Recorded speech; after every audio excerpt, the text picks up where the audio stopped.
ভারতীয় হাই কমিশনারকে আপনারা তলব করেন, তাকে ডাকেন, তাকে জিজ্ঞেস করেন কেন ভারতীয় মিডিয়া বাংলাদেশকে নিয়ে ষড়যন্ত্র করছে। প্রতিবেশী রাষ্ট্র ভারত যেভাবে বাংলাদেশকে নিয়ে ষড়যন্ত্র করছে, এই ষড়যন্ত্রকে মোকাবেলা করতে হবে। গতকালও জয়শঙ্কর যেভাবে বক্তব্য দিয়েছে, এদেশের হিন্দুদের উপরে নাকি আক্রমণ চলছে, এদেশের সংখ্যালঘুদের বাড়িঘরে হামলা চলছে, তাদের ব্যবসা বাণিজ্য নাকি বন্ধ করে দেওয়া হয়েছে। এগুলোর কোনোটা সত্য? ছাত্র আন্দোলনকে নিয়ে, ইসকনকে নিয়ে যে ধরনের মিথ্যা নিউজ ভারতীয় সংবাদ মাধ্যমে প্রচার করা হচ্ছে, সেগুলোর ব্যাপারে আমাদের জবাব কি? আমি সরকারকে বলবো, এখানে সরকারের প্রতিনিধি যেহেতু রয়েছে, আমি সরকারকে বলবো ভারতীয় হাই কমিশনারকে আপনারা তলব করেন, তাকে ডাকেন, তাকে জিজ্ঞেস করেন কেন ভারতীয় মিডিয়া বাংলাদেশকে নিয়ে ষড়যন্ত্র করছে, কেন এত মিথ্যাচার করছে। তাকে অনতিবিলম্বে তলব করেন, জবাবদিহিতা চান। তার সরকারের পররাষ্ট্রমন্ত্রী কেন মিথ্যাচার করছে, বাংলাদেশকে নিয়ে এই ধরনের ষড়যন্ত্র করছে, বহির্বিশ্বের কাছে বাংলাদেশকে নিয়ে নোংরামি করছে, এগুলোর জবাব চাইতে হবে। আওয়ামী লীগকে কোনোভাবেই জাতীয় পার্টির মতন সুযোগ দেওয়া যাবে না। একটি গণ অভ্যুত্থান, গণবিপ্লব, গণহত্যার পরে কোনো দল রাজনীতি করতে পারে না। সেই বিষয়ে এই সরকারকে সিদ্ধান্ত নিতে হবে। বিএনপি চায় না, এই কারণে আমরা চাই না। What is this?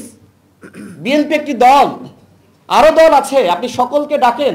এই যে এখানে একটি গোল টেবিল আলোচনা, সবাইকে ডেকে আপনি মতামত নেন, তারপরে আপনি বলেন যে আপনি আওয়ামী লীগকে নিষিদ্ধ করবেন কি করবেন না। শুধুমাত্র বিএনপির মহাসচিব একটি বক্তব্য দিয়েছেন, সেটি রাজনৈতিক বক্তব্য। আমি মনে করি এটি বিএনপির দলীয় বক্তব্য না।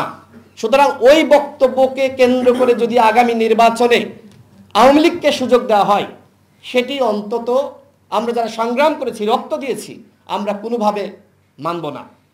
জাতীয় পার্টিকে সুযোগ দেওয়ার ফলাফল আমরা দেখছি। সুতরাং আওয়ামী লীগকে যদি সুযোগ দেন, তাহলে তার ফলাফল আমরা যারা বিপ্লবী ছিলাম, সংগ্রাম করেছি, ববি হাজ্জাজ ভাই, মঞ্জু ভাই, রাশেদ প্রধান ভাই সহ আমরা এখানে যারা আছি, এমনকি শহীদুল ভাই, আশরাফ কায়সার ভাই, আমরা যারা সংগ্রাম করেছি, আমরা কেউ আসলে বাঁচতে পারবো না। আওয়ামী লীগ একটি হিংস্র দল, তারা হায়নার থেকে হিংস্র, তারা সুযোগ পেলে আমাদের রক্ত চুষে খাবে। সুতরাং আমাদেরকে সিদ্ধান্ত নিতে হবে, আওয়ামী লীগ জাতীয় পার্টি সহ যারা গণহত্যাকারী এবং গণহত্যার দোষর, তাদের বিষয়ে রাজনৈতিক নেতৃবৃন্দকে সিদ্ধান্ত নিতে হবে। তো শেষের যে দ্বিতীয় ছবিটা যদি দেখেন আপনারা, এখানে আমাদের ববি হাজ্জাজ, মমিনুল ভাই, আমার পাশে আমার প্রিয় মঞ্জু ভাই, এবং মঞ্জু ভাইয়ের পাশেই আমি, রাশিদ খান, যারা আছেন দেখতে পারেন। এটি মূলত গত 16 জুলাই আবু সাইদকে যেদিন গুলি করে নির্মমভাবে হত্যা করা হয়, সর্বপ্রথম আমরা 3টি দল একসাথে, এখানে আমাদের সভাপতি নুরুল হক নুরু আছেন, আমরা একসাথে ইনস্ট্যান্ট আমরা পল্টনে প্রতিবাদ করি, এবং সেই প্রতিবাদেও পুলিশ বাধা দেওয়ার চেষ্টা করে। অর্থাৎ কোটা সংস্কার আন্দোলনকে রাজনীতিকরণ করা বা রাজনৈতিক দলগুলোকে সম্পৃক্ত করা, সেই কাজটা কিন্তু আমরা যারা এখানে আছি আমরা সবাই মিলে চেষ্টা করেছি। আমরা 3টি দল, আমরা সর্বপ্রথম সেদিন পুলিশের যে হুমকি ধামকি বা আওয়ামী লীগের যে আগ্রাসী আচরণ, সেটাকে উপেক্ষা করে আমরা রাজপথে ছিলাম, এবং আন্দোলন শেষ হওয়ার আগ পর্যন্ত সেই সংগ্রাম কিন্তু আমরা চালিয়ে গিয়েছি। তবে আমাদের সংগ্রাম এখনও শেষ হয়নি।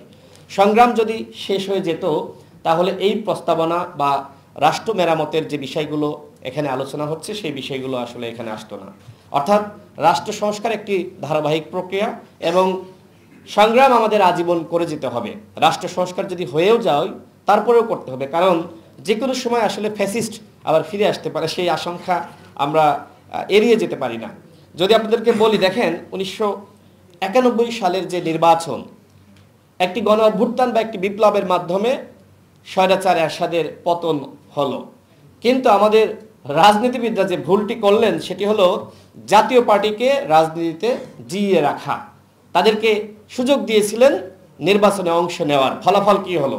ফলাফল ওই নির্বাচনে বিএনপি 140টি আসন পেল, আওয়ামী লীগ 88টি, এবং জামাত 18টি, এবং জাতীয় পার্টি তৃতীয় অবস্থান। পতনের পরেও 35টি আসন জাতীয় পার্টি পেয়েছিল। তার মানে সকল দলকেই দায় নিতে হবে জাতীয় পার্টিকে রাজনীতিতে ধরে রাখার জন্য। তাদেরকে জিইয়ে রাখার ফলাফল আজকে দেখেন। এই জাতীয় পার্টি আমাদের রাজনীতি কিভাবে নষ্ট করেছে, কিভাবে রাজনীতিকে এবং নেতাদেরকে বিক্রি করেছে। সুতরাং এইবার যদি আমরা একই ভুল করি, আমরা যতই প্রস্তাবনা দিই, চমৎকার একটি প্রস্তাবনা তারা দিয়েছে, অনেক ভেরি রিচ, অনেক কিছু এখানে আছে, যা যা আমরা চাই, আমাদের অন্তর্বর্তীকালীন সরকার যা করতে চাই, আমরা যা চাই, আমাদের মনের আকাঙ্ক্ষা এনডিএম এই বইয়ের মাধ্যমে তুলে ধরেছে। কিন্তু এই আকাঙ্ক্ষা ব্যর্থ হবে যদি এইবার আমরা সঠিক সিদ্ধান্ত না নিতে পারি। এইবার আওয়ামী লীগকে কোনোভাবেই জাতীয় পার্টির মতন সুযোগ দেওয়া যাবে না। একটি গণ অভ্যুত্থান, গণবিপ্লব, গণহত্যার পরে কোনো দল রাজনীতি করতে পারে না। সেই বিষয়ে এই সরকারকে সিদ্ধান্ত নিতে হবে। সরকার দায়িত্বে রয়েছে। এখন সিদ্ধান্ত যদি দলগুলোর উপর ছেড়ে দেয়, সেটি কি হবে? আমরা সরকারের বক্তব্য শুনেছি, সরকার প্রধানের বক্তব্য শুনেছি। তিনি বলেছেন যে বিএনপি চায় না, এই কারণে আমরা চাই না। What is this? বিএনপি একটি দল, আরো দল আছে, আপনি সকলকে ডাকেন। এই যে এখানে একটি গোল টেবিল আলোচনা, সবাইকে ডেকে আপনি মতামত নেন, তারপরে আপনি বলেন যে আপনি আওয়ামী লীগকে নিষিদ্ধ করবেন কি করবেন না।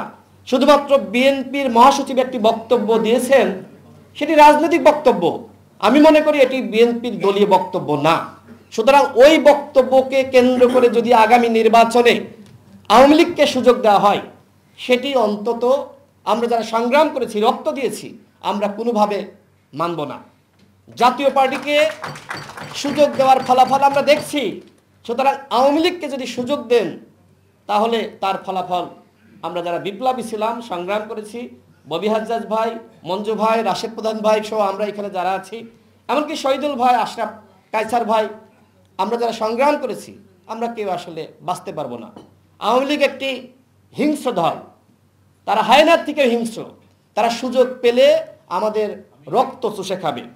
সুতরাং আমাদেরকে সিদ্ধান্ত নিতে হবে, আওয়ামী লীগ, জাতীয় পার্টি সহ যারা গণহত্যাকারী এবং গণহত্যার দোষর, তাদের বিষয়ে রাজনৈতিক নেতৃবৃন্দকে সিদ্ধান্ত নিতে হবে, বিএনপিকে সিদ্ধান্ত নিতে হবে, জামাতকে সিদ্ধান্ত নিতে হবে, স্পষ্ট বক্তব্য দিতে হবে যে আপনারা কাদেরকে নির্বাচনে চান আর কাদেরকে চান না, আগামীতে কারা ইলেকশনে অংশ নিতে পারবে আর কারা পারবে না। আমরা যে সংগ্রাম করছি, এত কষ্ট করে এই প্রস্তাবনা রেডি করেছে, যদি আমরা সংস্কার না করতে পারি, তাহলে আসলে আমাদের এই প্রচেষ্টা, সংগ্রাম সবকিছু ব্যর্থ হয়ে যাবে। দেখেন, আমাদের যে সাংবিধানিক প্রতিষ্ঠানগুলো, এগুলো সংস্কারের বিষয়ে আমরা দীর্ঘ সময় ধরে আলোচনা করছি, আমরা কথা বলছি। আমরা এর আগেও যখন 90-এর পরে 91-তে, তখনও সংস্কারের কথা, এবং একই সাথে সেখানেও কিন্তু আপনার বিভিন্ন দলের রূপরেখা ছিল। দুঃখের সাথে বলতে হয়, কোনো কিছু বাস্তবায়িত হয়নি। 53 বছরের ইতিহাস ব্যর্থতার ইতিহাস। কোনো দলই আসলে ক্ষমতায় এসে যে চর্চা করা দরকার ছিল দেশটাকে পরিবর্তন করা, সেটার কার্যত পরিবর্তন করতে পারেনি। এর পিছনে দায়ী আমাদের রাজনৈতিক নেতৃত্ব। সুতরাং এখন তরুণ প্রজন্ম যে অভ্যুত্থানের নেতৃত্ব দিয়েছে, প্রায় 2000 শহীদ, 30,000 আহত, এইবার যদি আমরা রাষ্ট্র সংস্কার না করতে পারি, তাহলে আর কোনোদিন এই দেশের সংস্কার হবে না।